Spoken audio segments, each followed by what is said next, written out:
It is now time for Diary of a Wrestling Fan with Bill Chase.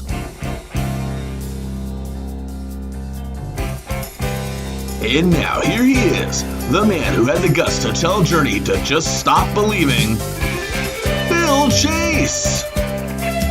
Thank you, Mr. Podcast Announcer. Welcome to another episode of Diary of a Wrestling Fan, everyone. Bill Chase here, chronicling my 33 amazing years wandering through the world that is professional wrestling. Thank you for listening on Anchor, Spotify, YouTube even, and anywhere else podcasts are streamed.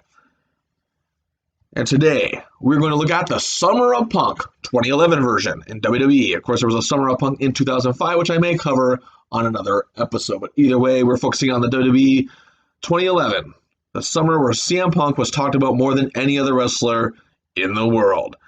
But before we really get underway here, I want to give a quick shout out, of course, to Pro Wrestling Ontario. Follow us on social media, Facebook, Instagram, Twitter. We are on those platforms. Give us a look. And to top it off, we have a YouTube channel. If you're listening to this podcast on YouTube, click the link in the video above, and you will see the great stuff that Pro Wrestling Ontario produces. We're talking great action from beginning to end, bell to bell, match to match.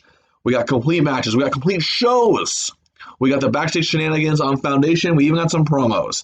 Check it all out, folks. Some great content for you to occupy that time if you're still feeling like you need to be in isolation. That's Pro Wrestling Ontario. Well, this is the furthest I've gone into my fandom in terms of age on this show so far. We're only on episode number 6, mind you. But I was 24 when the Benoit tragedy happened, and that's the furthest I've gone in terms of, again, my age. So I was 28 when the summer of 2011 began.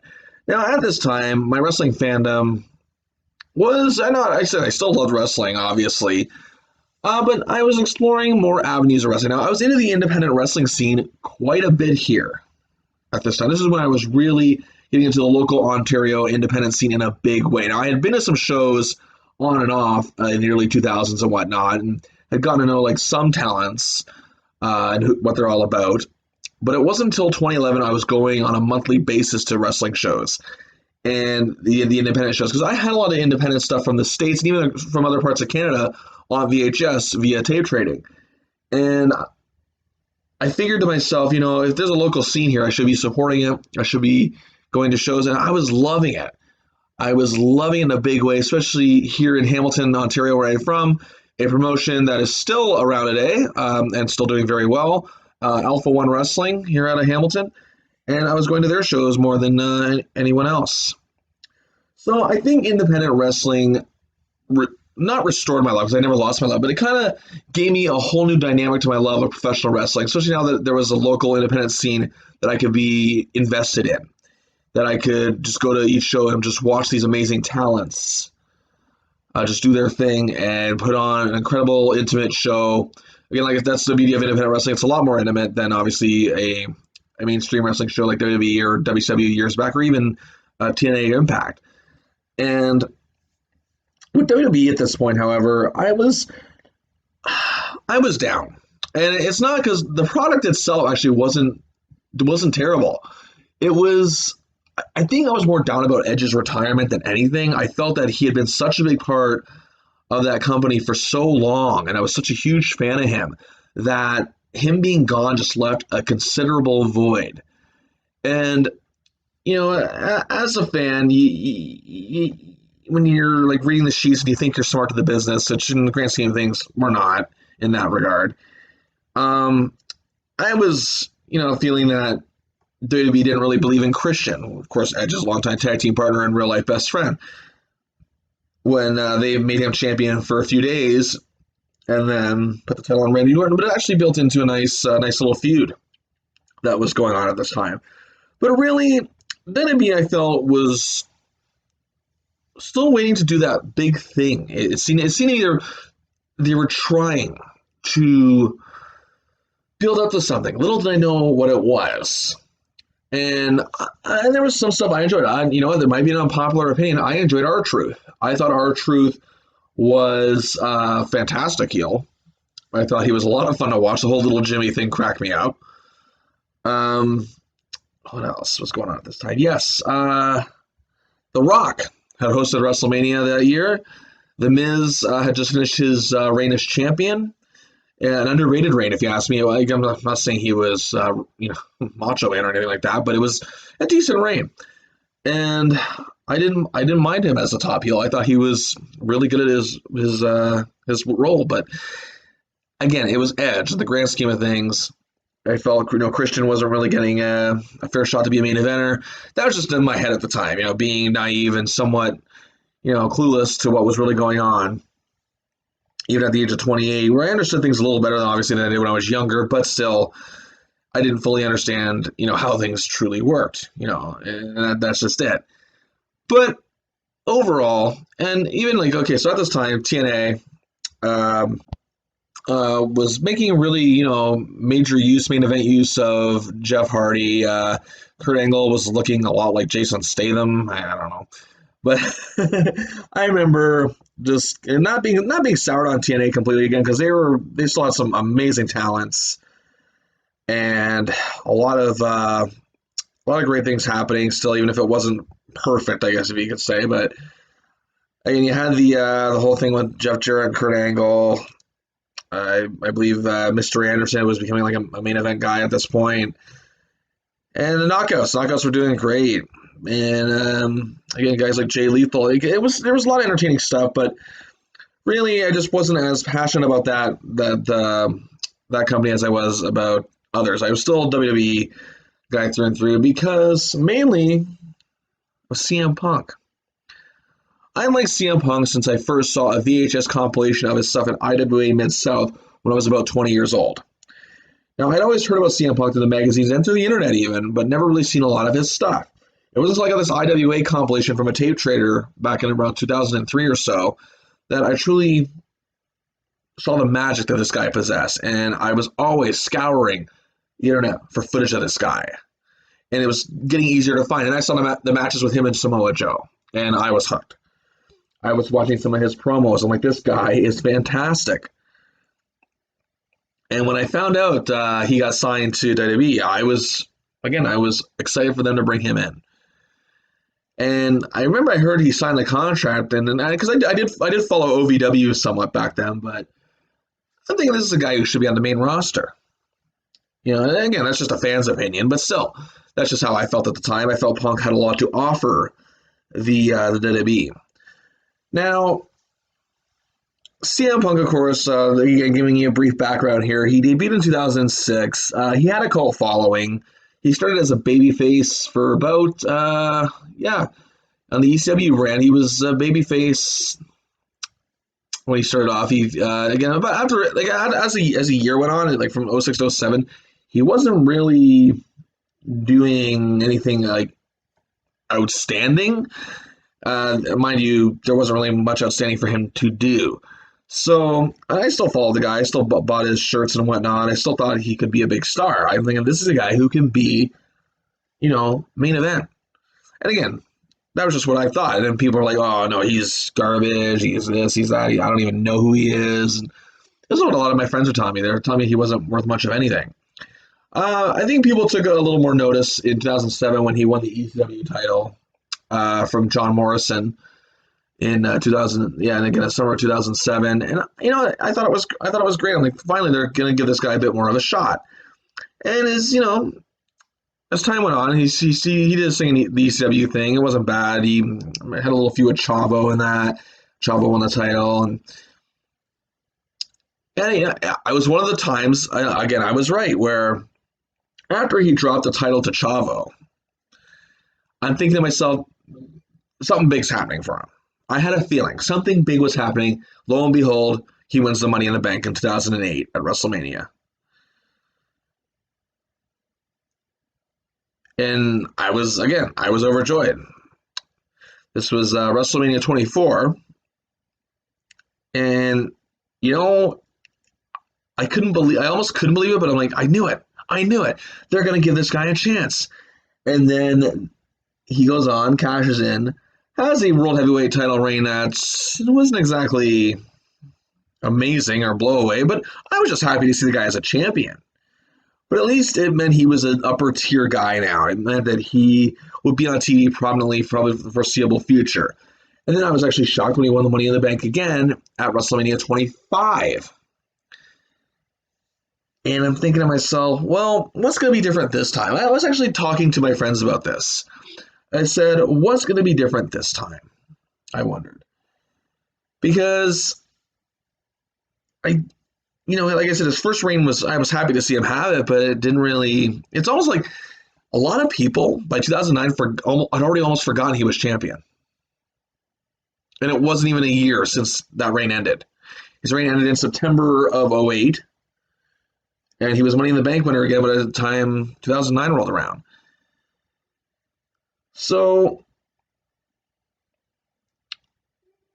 when he cashed in on Jeff Hardy a few months later, I'm thinking he's going heel.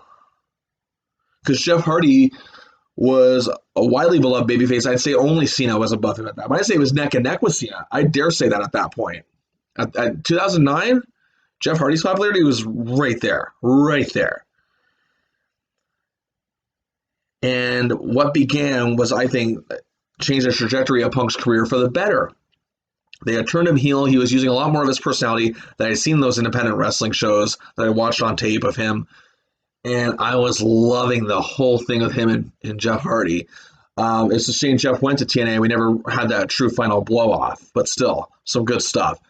The Straight Edge Society, the preachy promos was amazing television. Punk was really, the creative juices were flowing, and Punk was right there in the middle of it and delivering on every show.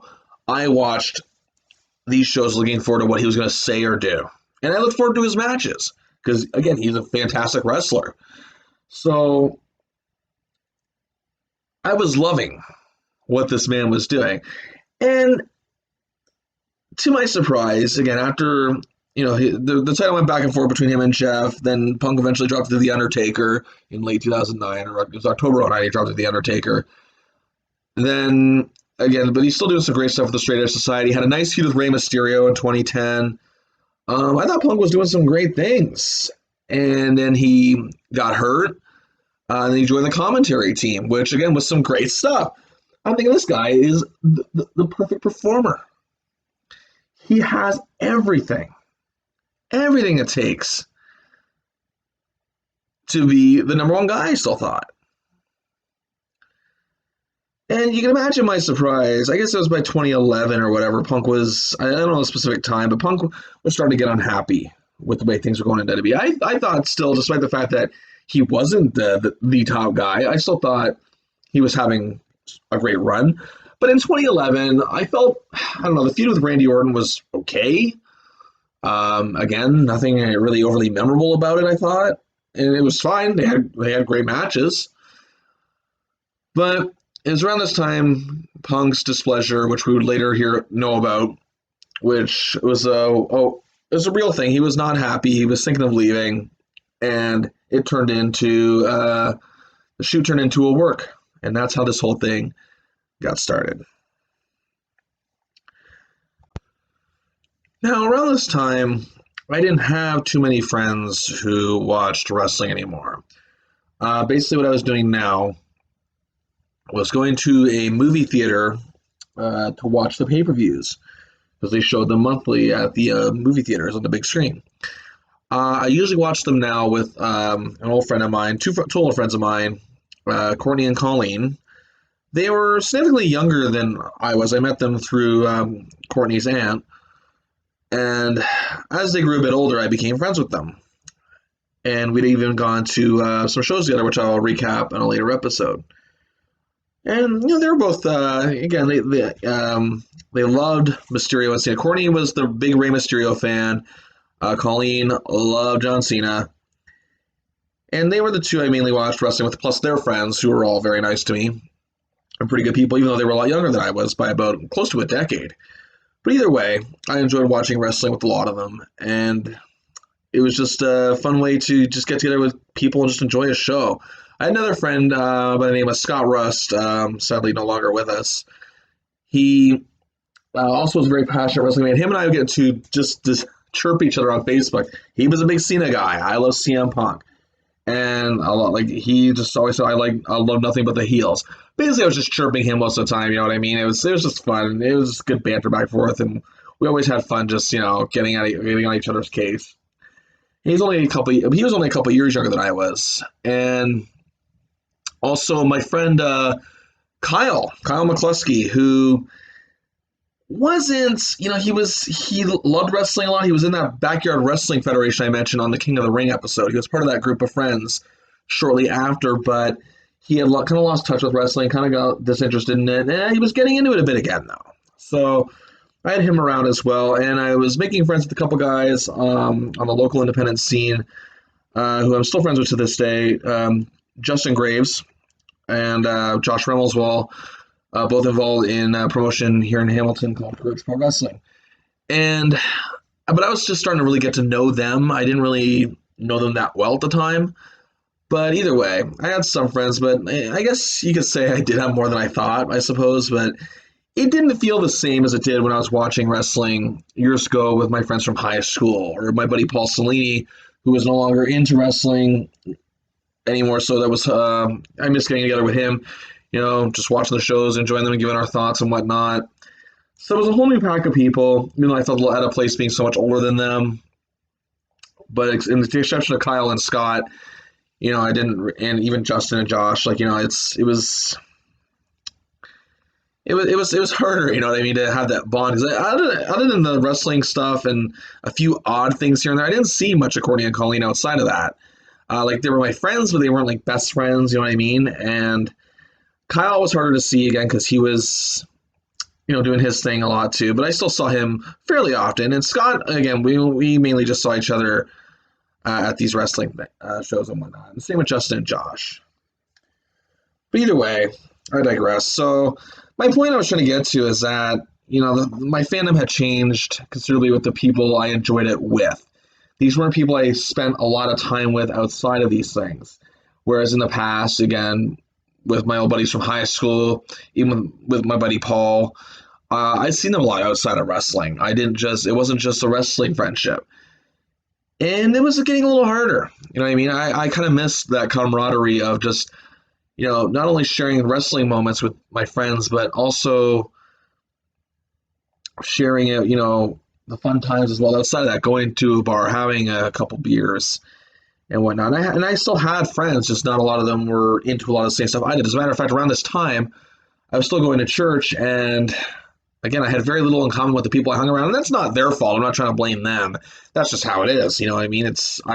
When you're quite eccentric, as I've been called on several occasions, as I am, it's hard to find common ground with people sometimes, and that's okay.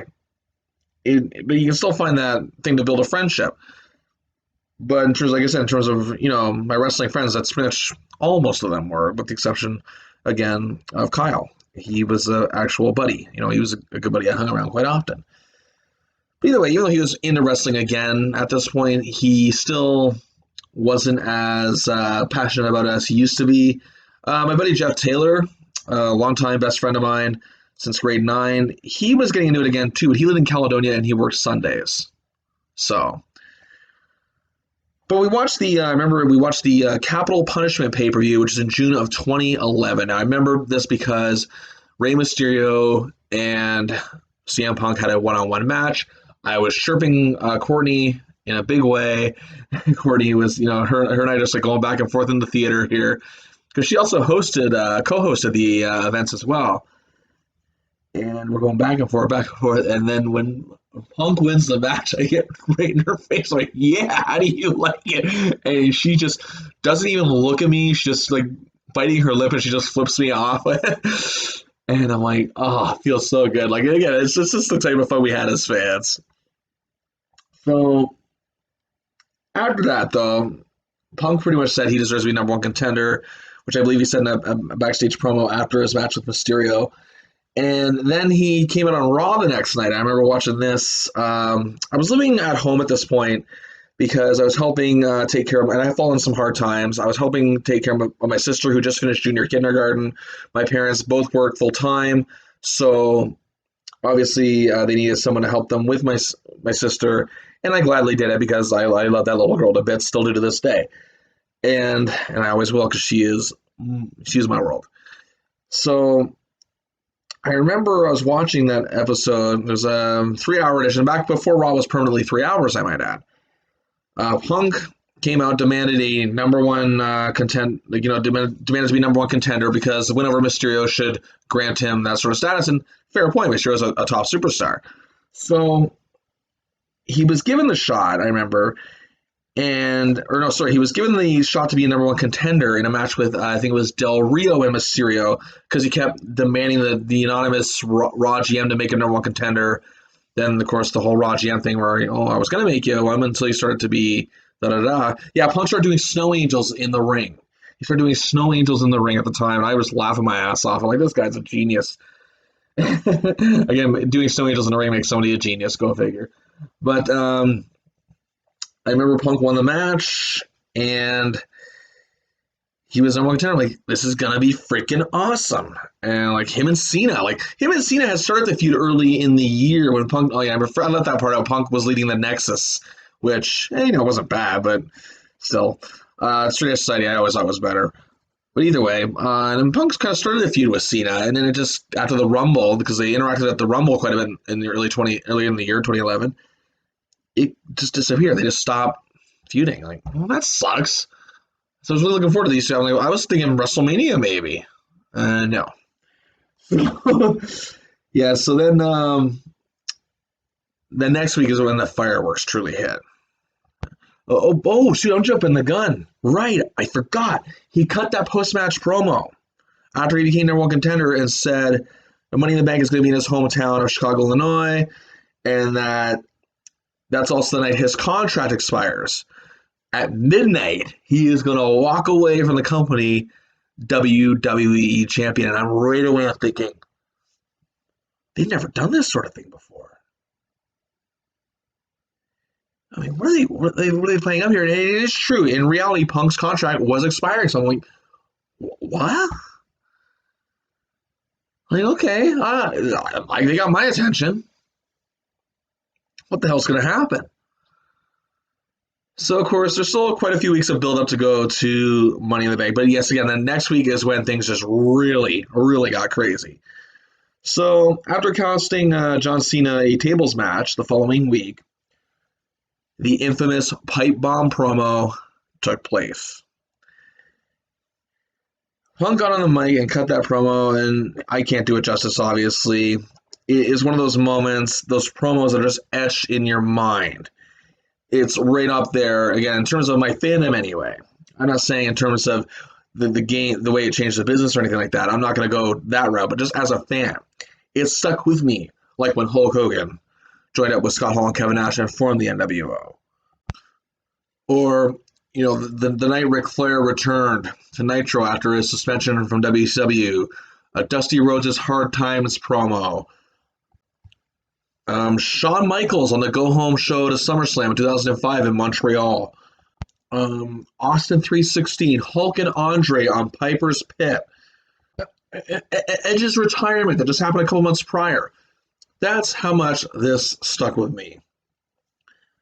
And the way that Punk went on about the company, how he'd been mistreated. Now, obviously, they wouldn't give him permission to say this sort of stuff if it wasn't work, granted.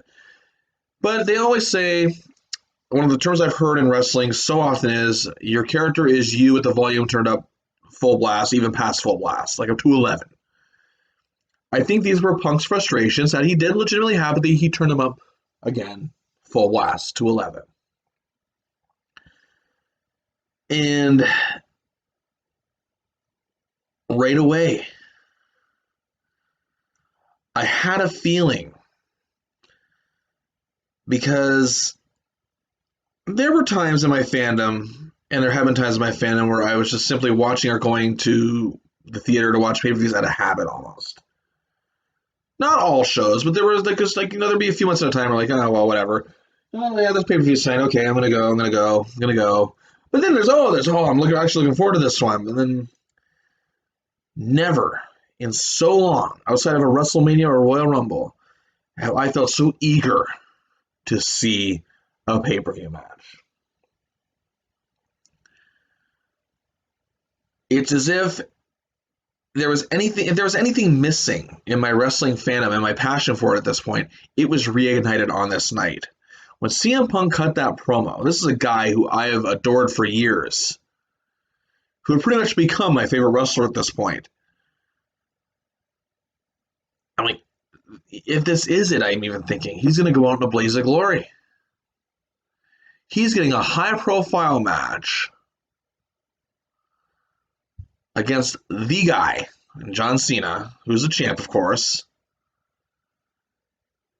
And he was doing it in a way that I had never seen done before. This was so, again, wrestling fans will gravitate to anything different. And suddenly everyone was buzzing about this. Everyone. Even people who didn't like Punk necessarily were buzzing about this. There's a term, he broke the internet. Well, he almost did. I read later that traffic on wrestling news sites was at a record high. That this promo, which was at the time illegally on YouTube, was getting like literally thousands upon thousands of views minutes after being posted. Now, this isn't to say that, again, I don't want to be dismissive of the contributions of John Cena to the world of professional wrestling, because let's face it, Cena, even though, some people may not be, let's just say I don't own any merchandise from the C Nation, but I don't hate Cena. I never have. I always thought he was an outstanding performer. And especially on pay-per-view. Pay-per-view, he brought it. He brought his A game every single pay-per-view. And no, that's not to say he didn't on TV either. I'm just saying, knowing that a pay-per-view was Cena made pay-per-views feel special. That's what I'm trying to say. He made pay-per-views feel special as they should be. He made that effort that, say, like, the Hogans or the Austins or the Flairs and Stings or whatever, they made in the past, trying to make a pay-per-view look special. And at this time, of course, if Punk's leaving, there's no way he's winning. But then again, this is Vince McMahon behind this we're talking about. I just knew something crazy was going to happen even if Punk wasn't going to win.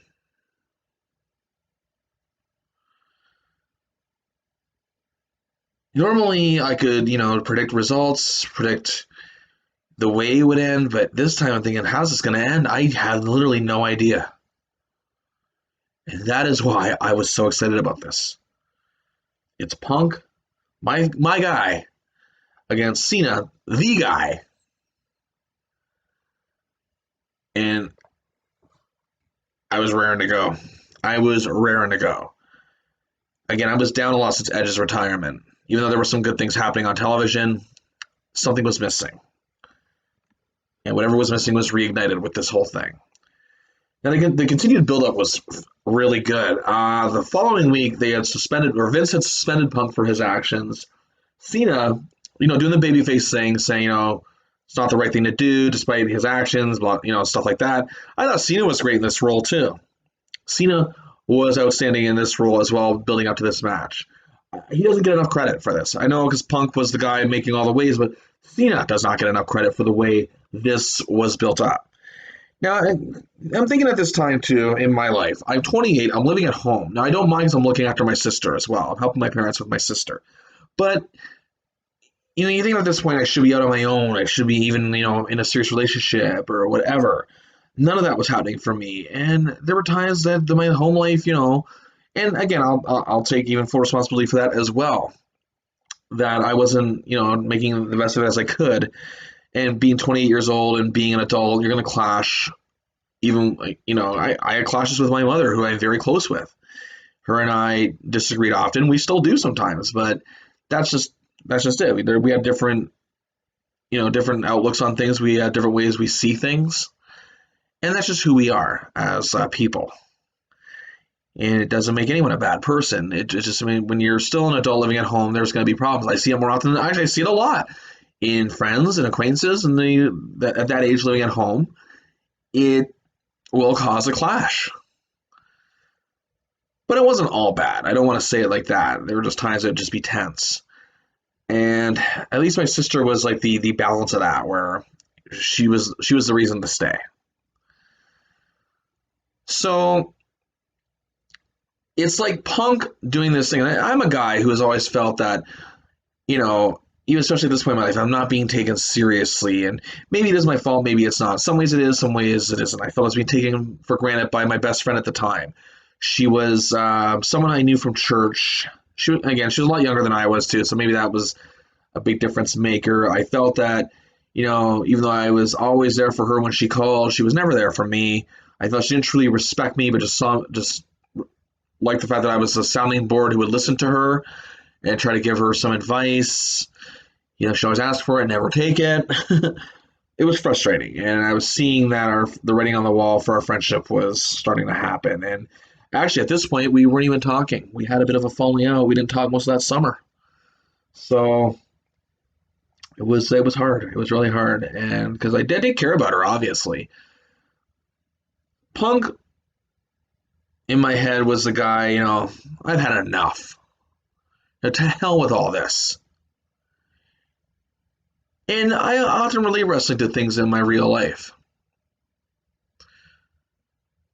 For all I knew, Punk had already signed a contract, and obviously this, wasn't a full-on shoot that some people might have thought it was, but it was enough for me to stay invested and just live vicariously through Punk. You know, it sounds weird even being at 28, but that's how he just drew me in. They say you talk people into the building. He talked me into the movie theater for that show. I got my ticket in advance for this one. I always got them at the counter because they were never sold out. But I'm thinking this might generate a bit of a crowd. Capital Punishment did not have a large crowd at the theater. Now, spoiler alert: Money in the Bank at the theater did not sell out, but it was pretty damn close. They had double the people, more than double, I say, than Capital Punishment had. So they did the thing where Punk was suspended, but Cena urged Vince to lift the suspension. Then they did the contract signing, which I thought was a great bit. That's where Punk did the ice cream bar thing. He made these ridiculous demands, and then Cena's calling him out for it. And Punk, of course, it's contract signing, deal. Like, he just plays it up so well. And just watching him at this point, he was on a roll, doing his best stuff since the Straight Edge Society, and I was just digging every minute of it. Again, Punk's contract status, the dirt sheets were looking after it. He still had not signed. So then the go home to that whole deal is Vince, of course, couldn't, get Punk to sign the deal, obviously. Punk ripped it up. And here we go. Money in the Bank. And I almost had goosebumps. But the beauty of this Money in the Bank show is I'm sitting there with my friends, again, Courtney, Colleen, all them, they're friends. And behind me is Justin and a few of his friends. And I'm thinking to myself, this is going to be great. Kyle was with me too. Kyle actually came to this one. And watching in such anticipation. But that's the beauty of this Money in the Bank show. It was actually a great show. It wasn't just a one-match show. I mean, that was the one match people were talking about. But again, they had the Money in the Bank ladder matches. Both were great. Daniel Bryan had finally shattered a bit of a glass ceiling there, as they say, and caught the briefcase. Alberto Del Rio won the Raw Money in the Bank match. Great match with Christian and Randy Orton. There's just some really good stuff on this show. Mark Henry and the Big Show. Oh, yes, they had a pretty good match. I thought it was pretty decent. It was just an all-around good show. But again, I was sitting there. I'm wearing my CM Punk shirt. It was the Nexus one with the lightning bolt going through the fist and yellow. They had the Nexus and on it and whatnot. And I'm just like, I'm so eager for this to begin. And of course, it's in Chicago. It's his hometown. The reaction he gets is ungodly. It was one of the loudest ovations I heard since, I'd say, Canadian Stampede, 1997. The Hart Foundation comes home. Bret Hart. That whole thing was, the whole Hart Foundation was introduced from Pillman Started with Pillman, he got a great ovation. It just built up with everyone, Neidhart, Bulldog, Owen, and then Brett comes out, and the building's almost shaking. It was like that. It was that atmosphere. It was even like that when Cena came out, because he was, again, Cena, I know the whole thing. Cena is booed by the adult fans. Cena was booed by pretty much, I'd say, probably because they were drowning out the kids in the audience, but I'd say the majority, more than 90% for sure. He had not been booed like this since the One Night Stand, ECW One Night Stand show where he fought Rob Van Dam at the Hammerstein. So I remember looking over at Colleen when they were booing Cena. She just kind of laughing about it, and she's shaking her head. And I even said to her, like, he's never been booed quite like this. She's like, oh, whatever, your guy's gonna lose. And of course, the one fan, even more than Colleen, Scott Rust. Scott Rust was sitting there as well. He had got his ticket in advance too because he was in anticipation for it. He was looking at me saying, your guy's done. He's finished after tonight. And because him and I have been going back and forth on Facebook for weeks leading up to this. About how Punk's finished, he'll be glad to see the back of him. Because again, like I said, him leaving the company was pretty much legitimate. Little did we know what had happened the day of the show. Because, to be honest with you, I didn't read the dirt sheets. I didn't want to know if he'd signed. I hadn't read the sheets actually for the weekend leading up to the show, from the Friday on. I stayed away from the wrestling sites. And I know it's hard with Facebook. Facebook didn't give away as much spoilers back then as it does now. So I was just thinking, like, what's going to happen? What's going to happen? And as the match is going on and seeing how hot the crowd is, even the theater is reacting to everything. The theater was reacting to their entrances and reacting to the match as a whole, and I'm just loving this. Now, the only thing I would have changed, and I know I'm going to sound like that pessimistic dick when I say this, and I don't hate Michael Cole at all, really. I mean, like, he's still doing the heel shtick at this point, which had kind of worn thin. But JR. I thought JR would have been perfect for this moment. But it's okay, because you know what? I will give Michael Cole the credit. He kind of let the heel persona thing die in this match and just was Michael Cole. And he did a fantastic job, don't get me wrong. But again, I'm loving, like, again, I'm a JR guy. He's one of my idols. But either way, I was enjoying everything about this match. And as I'm watching it, I'm saying, this might be the best match Cena's ever had. And Cena's had some great matches, don't get me wrong, but like, this might be the best match this might be the best match Punk has had since joining the WWE. And then, of course, when things are getting down to the nitty-gritty, you feel the end coming. I was holding on to the arms of the theater chair. I was gripping them. And I'm like, come on, Punk, come on. And when Vince McMahon and John Laurinaitis come out,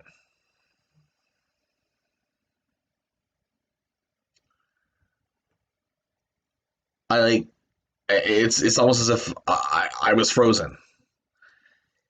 And when Cena had Punk in the STFU, they were about to reenact the Montreal Screwjob. I'm like, no, not again, no. But when Cena decked Laurinaitis, went back in the ring, and then ate that GTS. Again, that feeling, my mouth was wide open, and I had a smile. 1, 2, 3, and the theater erupted. I erupted. Although not right away. I was frozen in my seat, like, he actually did it. Did he actually do it? Something's got to happen. I'm like, no, wait, no, he's did it. He's done it. Like, so after about 5-10 seconds, I'm finally cheering like the rest of the theater. I look over at Scott Rust. He actually has one of his hands on his head in disbelief. Colleen is looking in disbelief, and even so is Courtney, because she hates Punk too. and I'm cheering. I'm high-fiving Kyle. I'm high-fiving Justin behind me. And then you see Vince go on commentary to try to get Alberto Del Rio to come out to cash in his Money in the Bank briefcase.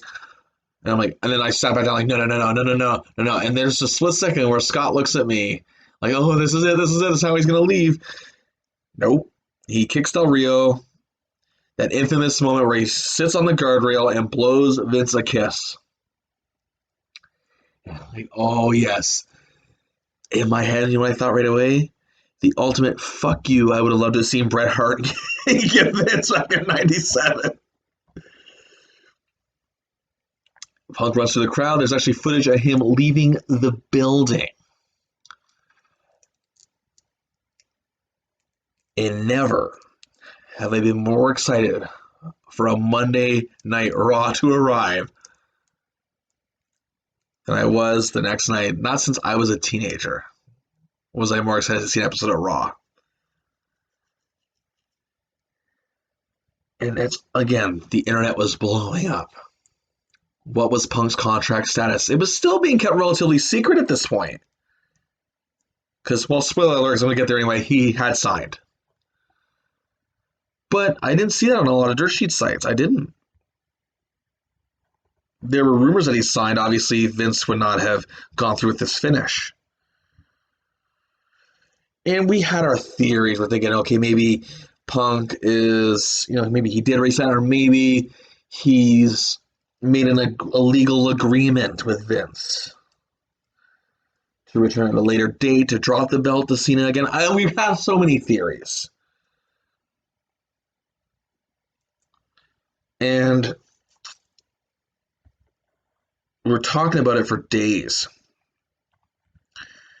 And even as Kyle drove me home that night, he was trying to speculate. He couldn't make sense of it either. Like, well, did he sign? Did he? Like, we didn't know. So the next night on Raw, they introduced a title tournament. Of course, because they have to crown a champion. And it comes down to Rey Mysterio and The Miz. Only that match was delayed because Triple H was going to take over for Vince running Raw. That was the big angle that night. The board of directors thought Vince had dropped the ball with the whole CM Punk issue and felt that he shouldn't be running Monday Night Raw anymore, that he should just stick to his duties in the office. And I thought, you know what? Okay, so I have my opinions on the whole Triple H involvement in this angle. It started out well. It did. It started out really well, actually, I thought. Because having Triple H in an authoritarian type role, I thought worked tremendously. Because he's someone you could believe would be an intimidating authority figure because of his wrestling career. And he would take charge. So Vince was unseated as, the guy who runs Raw now, and it's going to be Triple H. So, of course, the next week on Raw, again, because Punk, and at this point, Punk is doing stuff on social media. He's putting his championship in the fridge.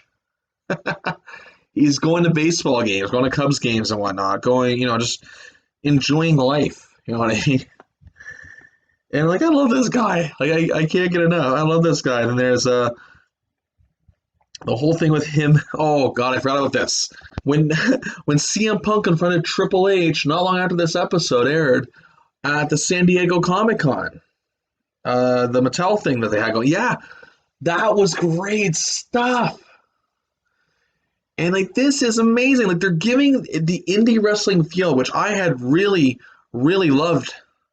That are really grown into just loving even more at this point. Because again, I'm going to independent wrestling shows into the WWE. I'm thinking this is amazing. They're always using independent wrestling style storytelling here to the mainstream. I'm thinking this is great. This introduces fans, a widespread audience, to a whole new element of wrestling. So then on Raw, Mysterio beats The Miz in the opening match to become the champion. But later that night, Mysterio still has to defend against Cena. Cena wins, LOL. Nah, just kidding.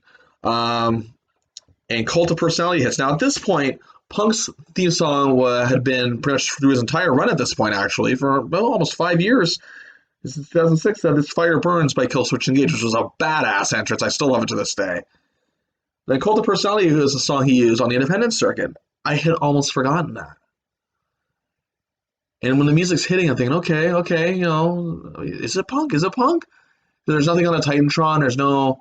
And then he comes out, the whole place goes crazy. Him and Cena, the final visual, holding up their respective championship belts. I mean, this is almost like an old school style storytelling element. Like, it reminded me of like a little shade, like, obviously it wasn't a direct reference to it, but the Shawn Michaels, Razor Ramon, both Intercontinental titles.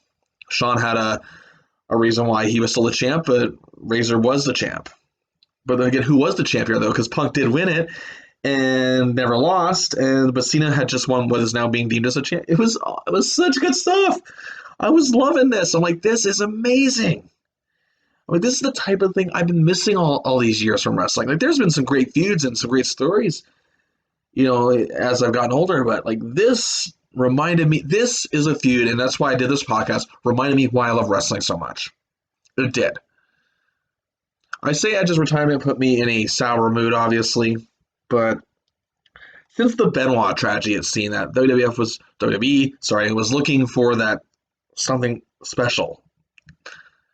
And they had it here, I felt. Now, Triple H's involvement, now some said it was overbearing. To be honest, I didn't think it got that way until after SummerSlam, which I'll get to. Some also say that, because again, I felt Triple H was casting the perfect role here. I felt he added something to this. People said he was burying Punk. Punk was dishing the jabs right back at him. People forget that. Punk hits Triple H with some nasty burns on those promos. There's some good back and forth between those two. It actually made me want to see a match with those two in the future. I think that was the goal.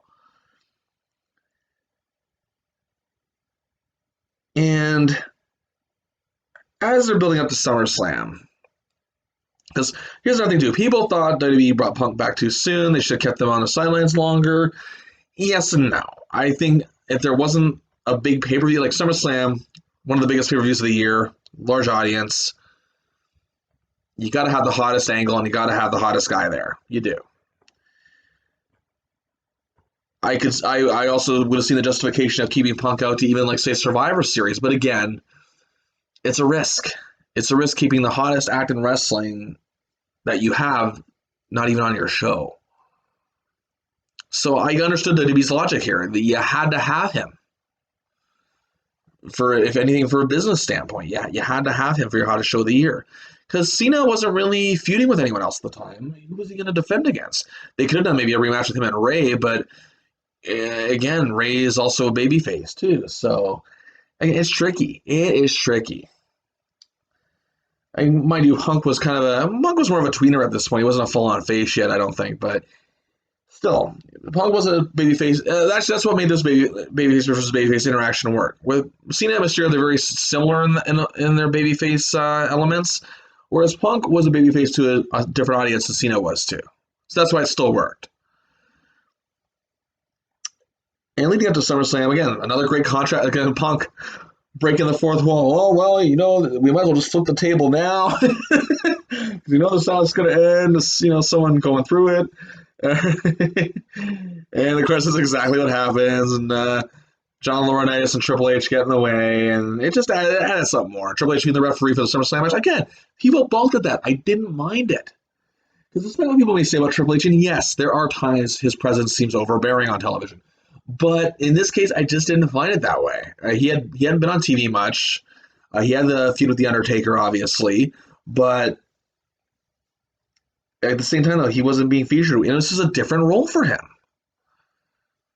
And I think it can lead to something cool with him and Punk.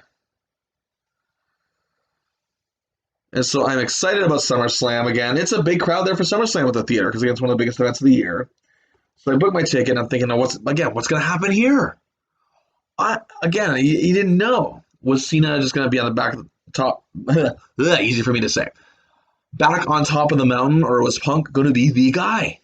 Was he at last truly 110% going to be the guy? So the match, again, another great match. Again, right into it. The crowd was into it. The theater, the crowd on the show obviously was into it. And of course, a controversial finish. Punk hit a GTS. Triple H counted 3, but Cena's foot was on the rope and didn't see it. But still, Triple H didn't see it, and still Punk was now the undisputed champion. And then I don't know if the cameras was, it seemed like an error, but it might not have been. But the cameras at the corner, you could see Kevin Nash. And I said, "Holy shit, it's Kevin Nash!" I yelled that out in the theater. And Corny's like, "What? Where?" And then the camera finally got to him as he got into the ring. He attacked Punk. And what the frig? And then Del Rio came out, cashed in. Punk lost. That kind of killed my mood a bit, but I was still intrigued about where this whole thing was going now. It's just going to be a big conspiracy thing. Now, this is where things get tricky. Now, I said it's the summer of Punk. I'm going to leave it at that pretty much, but I'm also going to touch on what happened after a bit. Punk has, as he alluded to in the infamous podcast with Colt Cabana back in 2014, he felt that Triple H derailed his momentum in a lot of ways. And once I saw this Nash involvement was going to go down, and I like Kevin Nash. I'm not one of those guys that hates Kevin. Again, you listen to the podcast where I talk about the formation of the NWO. I like Kevin Nash. But I had a feeling that this was just not going to go well. I had a feeling that the presence of an issue that was going to come up between Triple H and Nash was going to overtake things, and lo and behold, I was right. There's the burning question. One person asked me when they heard I was going to record this podcast, they said, "Do you think that they had killed Punk's momentum and he never fully came back for it?" I don't know. Because Punk still had a great run after this with the title. He won it back months later and had that infamous 434-day reign. But we'll never know. It did kill his momentum, I think, for a little while. I will go far as to say that much. It did, but not completely. Could he have been if they had just carried on the momentum he had going that whole summer and done things differently, it might have. Punk was already a huge star. I was saying Punk became a big star because of this. He was seen on that level. But they said, well, he could have been a bigger star. He could have been as big as Cena, if not bigger. We'll never know. Maybe he would have, maybe he wouldn't have. I don't know. It's hard to say. Because again, we can always say if this, if that, if this. As wrestling fans, we can all say it. And we all have our theories. I think Punk definitely could have had more momentum and been an even bigger value than he became. But again, like I said, he was already a big value. You don't have the title for 434 days without being something of significant value. But we also, at the same time, don't know what goes on behind closed doors always. Alluding back to Kevin Nash, he held that title for a year. He main evented pretty much every show during that title reign back in 1995. He was miserable. He felt that they had killed the Diesel character pretty much, the momentum that it had leading up to his title win. And so again, a long title reign can make you a star, and it made Nash a star. It gave him at least gave him momentum going into WCW when he left the company, and he was still a relevant name. So is Punk. But again, people say Nash could have been more. Perhaps Punk could have been more too. But again, we'll never know. But as a fan of CM Punk, this was a wonderful time. As a fan of CM Punk, I actually wear his t-shirt as I record this. I still felt he had more positives in his run from the summer of Punk in 2011 to his departure in January of 2014. I felt he had more positives than negatives. But when you hear Punk talk about what had happened, what was going on behind the scenes and everything, I definitely see what he's saying. He has a fair point when it comes to his momentum being kind of derailed after this.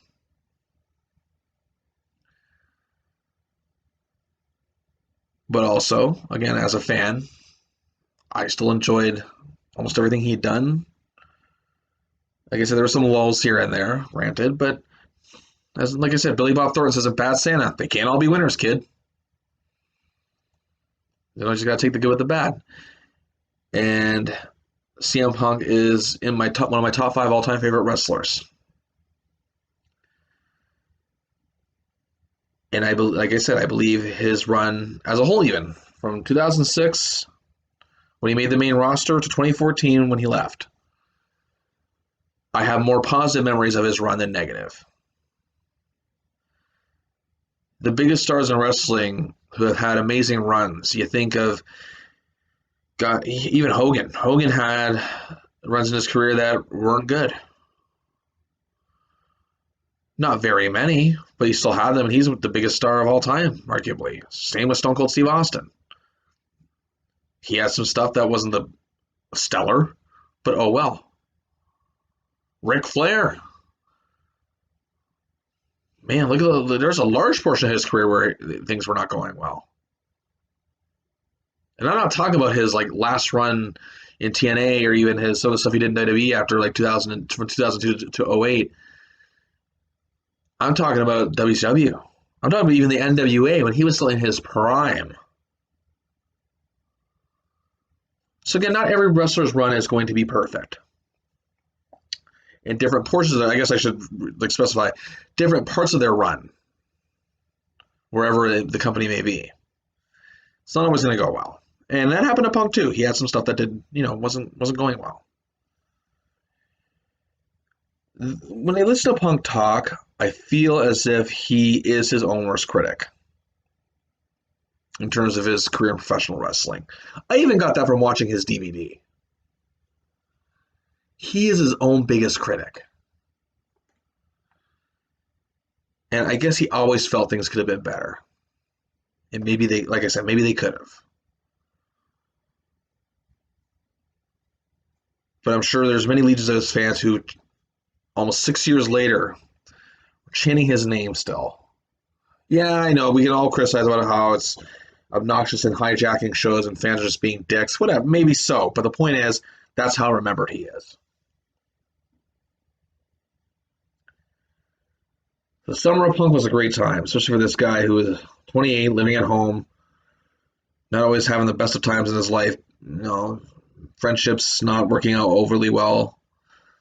CM Punk made that summer something to remember. So I'll never forget it. Oh, well, that does it for this edition of Diary of a Wrestling Fan. It's maybe my favorite episode I've done yet, and I've enjoyed doing each and every one of them so far. Next week, I'm going to be talking about the time that I discovered ECW.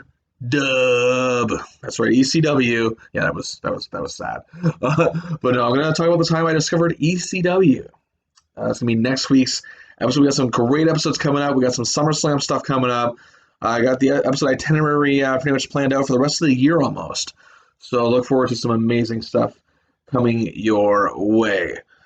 Well, that is going to do it for us here at Diary of a Wrestling Fan. Thank you for listening. Don't forget, you can listen to this on Anchor, Spotify, wherever podcasts are straight in, even on YouTube. Check out Pro Wrestling Ontario. Again, on social media, I'm on Twitter, BillChase33, Instagram, BillChase33, and Facebook simply as Bill Chase. You can add me, talk wrestling, whatever. So, that's going to do it for us here at Diary of a Wrestling Fan. So until next time, this is your friend and mine, Bill Chase, quoting my favorite Hamiltonian when I'm telling ya, don't you dare miss it. Thank you for listening to Diary of a Wrestling Fan with Bill Chase. If you'd like to make a contribution to the show, just subscribe to Bill's upcoming OnlyFans page, where he will rub his chest hair and growl like Chewbacca for you.